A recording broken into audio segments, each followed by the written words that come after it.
కర్నూలు జిల్లా ధానాపురంలో కూటమి ఏడాది పాలన విజయోత్సవ సభలో దళిత సర్పంచ్కు అవమానంపై అదోని ఎమ్మెల్యే పార్థసారథి స్పందించారు. దళితుల మనోభావాలు గౌరవిస్తూ క్షమాపణ చెప్పారు. కొందరు రాజకీయ దురుద్దేశంతోనే వీడియో ఎడిట్ చేసి బురద చల్లే ప్రయత్నం చేస్తున్నారని బిగ్ టీవీతో చెప్పారు.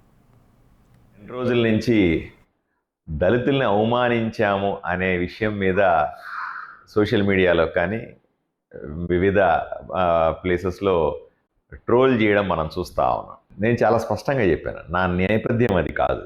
నేను కూడా ఒక బీసీని, నిరంతరం బీసీలు దళితులకు సంబంధించిన హక్కుల కోసం పోరాడేవాడిని, నిరంతరం వాళ్ళ మధ్య తిరుగుతూ ఉండేవాడిని, ఎమ్మెల్యేగా వాళ్ళకి చేరువైన వాడిని, ఎన్నో వాళ్ళ అంశాలని అసెంబ్లీలో మాట్లాడిన వాడిని.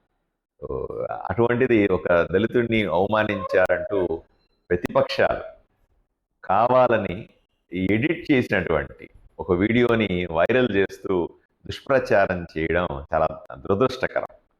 నేను చాలా స్పష్టంగా చెప్పాను, నాకు ఎప్పుడు ఏ రోజు కూడా అటువంటి ఆలోచనలు లేవు, ఏ రోజు కూడా అటువంటి పని చేయలేదు.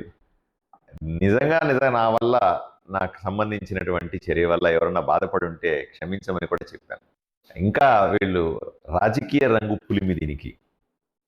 ఏదో రకంగా బీసీలకు ఎస్సీలకు మధ్య గొడవ సృష్టించాలని పార్థసారథి ఒక పాపులర్ బీసీ ఎమ్మెల్యే, ఏదో విధంగా ఎదుగుతున్న వ్యక్తిని బురద జల్లి మనం బీసీలు ఒక ఎస్సీలను ఒక వేరువేరుగా చేసి